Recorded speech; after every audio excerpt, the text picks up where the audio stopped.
Shalom Bapak Ibu Saudara yang terkasih dalam nama Tuhan Yesus.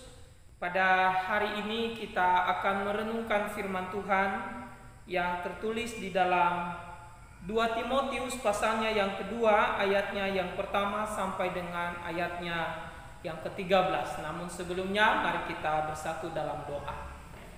Tuhan Yesus, kami mohon Roh Kudus yang boleh memimpin kami untuk kami boleh merenungkan firman-Mu dengan baik, agar melalui firman-Mu kami boleh memahami isi hati Tuhan dan kami boleh memberlakukan dalam setiap kehidupan kami. Terima kasih Tuhan Yesus, berfirman-Lah karena kami sudah siap untuk mendengarkan firman Tuhan. Dalam nama Yesus kami berdoa dan bersyukur. Amin.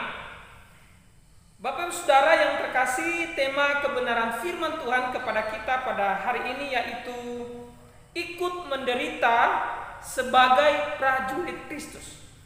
Nah, Bapak Ibu Saudara yang terkasih, kalau kita mau bertanya siapakah yang mau menderita, tentu tidak ada satupun yang ingin menderita dalam kehidupannya. Namun Bapak Ibu Saudaraku yang terkasih, tidak selamanya penderitaan itu adalah merupakan sebuah kutuk atau merupakan sebuah ganjaran atau merupakan sebuah hukuman. Tetapi di dalam kehidupan, secara khusus di dalam iman, bahwa penderitaan itu seringkali diselaraskan dengan kemuliaan. Sama seperti apa yang telah dialami oleh Tuhan Yesus Kristus ketika Dia menderita, disalib, disiksa sampai mati di atas kayu salib, dan pada akhirnya Yesus Kristus dimuliakan sebagai Allah di atas segala Allah. Nah, hari ini Bapak Ibu Saudara yang dikasihi Tuhan, melalui kisah yang kita baca di dalam 2 Timotius pasal 2 ayat 1 sampai 13, Rasul Paulus mengajak Timotius untuk ikut menderita sebagai prajurit Kristus. Nah, kita ketahui bersama bahwa Timotius ini adalah merupakan anak rohani dari Rasul Paulus. Dan saat itu ketika Timotius dia sedang dalam kesukaran yang besar, dia sedang dalam kesulitan yang besar, dia dalam sebuah permasalahan yang begitu berat. Oleh karena apa? Oleh karena penganiayaan yang dialami oleh Timotius dalam pelayanan, secara khusus dari guru-guru palsu. Maka dalam hal itu Rasul Paulus memberikan nasihat kepada Timotius supaya Timotius tetap memelihara Injil Kristus. Yang kedua, tetap memberitakan firman Allah. Dan yang ketiga, bersabar dalam situasi kesulitan yang paling besar.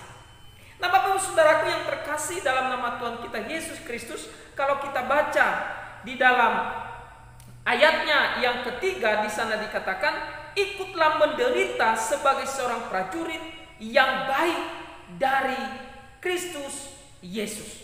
Nah, Bapak Ibu Saudaraku yang terkasih dalam nama Tuhan Yesus, bahwa di dalam kehidupan, dalam pelayanan Rasul Paulus, di dalam pelayanan Timotius, dia mengalami berbagai kesulitan dan pergumulan. Tetapi Rasul Paulus memberikan nasihat kepada Timotius supaya dia tetap berjuang dan tidak mudah tergoyahkan dalam memberitakan firman Tuhan. Sehingga Paulus memberikan gambaran kehidupan bagaimana menjalani pelayanan bersama dengan Tuhan. Itu ada 3 gambaran.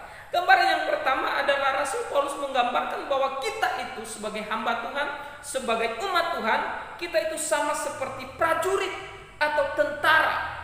Nah, tentara dalam hal ini Bapak Ibu Saudara bukan tentara secara fisik, tetapi kita ada tentara di dalam Kristus Yesus, di mana komandan kita, panglima terbesar kita adalah Yesus Kristus itu sendiri.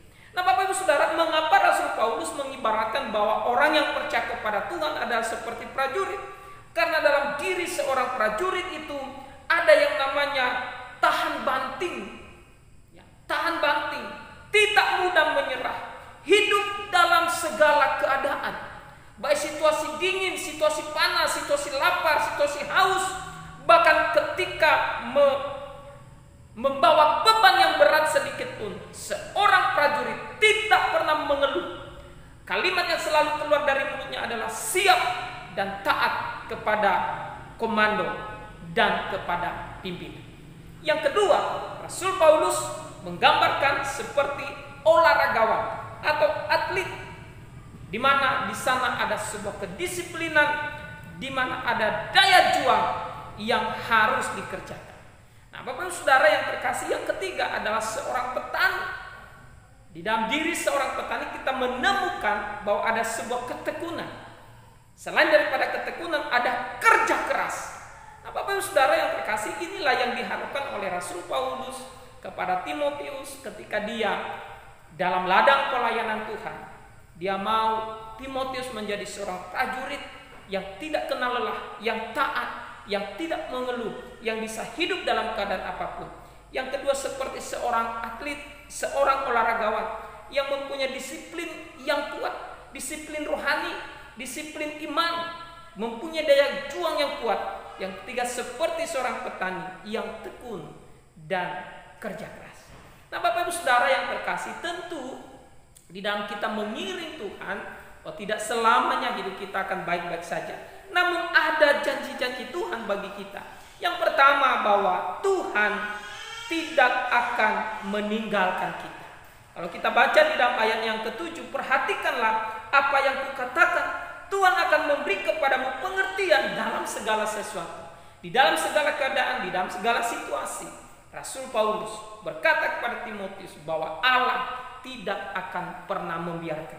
Yang kedua, ketika kita ikut bersama dengan Tuhan, maka kita akan menikmati kehidupan yang kekal. Di dalam ayatnya yang ke-12 di sana dikatakan, jika kita bertekun, kita pun akan ikut memerintah dengan Dia. Jika kita menyangkal Dia, Dia pun akan menyangkal kita. Bapak Ibu Saudara yang terkasih, buah dari iman adalah kehidupan yang kekal. Tentu itu yang kita harapkan, impian kita, dan merupakan sukacita kita dalam mengiring Tuhan. Kita akan menikmati kehidupan yang kekal. Dan yang ketiga adalah menikmati janji-janji Tuhan. Di dalam ayat yang ke-13 di sana dikatakan, jika kita tidak setia, Dia tetap setia, karena Dia tidak dapat menyangkal dirinya. Nah, Bapak Ibu Saudara yang terkasih, Allah di dalam Yesus Kristus adalah Allah yang setia. Oleh karena itu Dia tidak akan pernah meninggalkan kita. Dan setiap janji-janji yang telah Dia nyatakan bagi kita, Dia akan genapi dalam hidup kita. Oleh karena itu, jangan takut berjalan bersama dengan Tuhan. Jangan takut mengiring Tuhan, karena Tuhan akan senantiasa menyertai kita. Amin. Shalom. Tuhan Yesus memberkati.